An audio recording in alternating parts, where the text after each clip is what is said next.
My name's Lindsay. I'm a therapist at Milestones, and I want to share with you today about boundaries.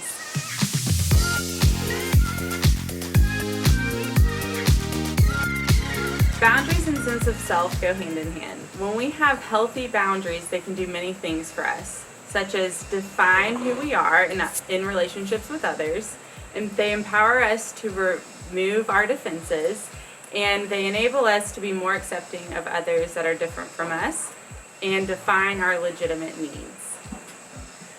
A good example to use when wanting to establish a boundary is the phrase, I'm willing to blank, or I'm not willing to blank. For example, you may have a friend that likes to go to lunch but really likes to go to a fancy place where it doesn't really mesh with your budget, and so you get to decide, hey, I'm willing to go to lunch with you and I'm not willing to spend over $20.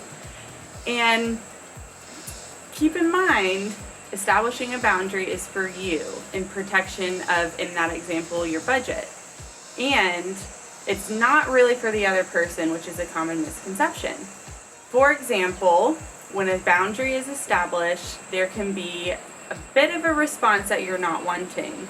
So I like to tell a bit of a story from my childhood that when I went to the beach, I went to the same resort every year, and when me and my sisters would go to the pool, we found out that the resort next to us had a better pool. And so every year we would go to the better pool until one year when a fence was put around it. And when that fence was there, it was very unexpected. So what do you think we did? We jumped the fence. And I tell that because the response to an unexpected boundary that wasn't there previously can have a reaction that's not necessarily wanted. Just because a boundary that was established wasn't accepted doesn't mean you did it wrong or didn't do it well enough. Because remember, boundaries are for you. It keeps you safe and in truth. Now go set some boundaries.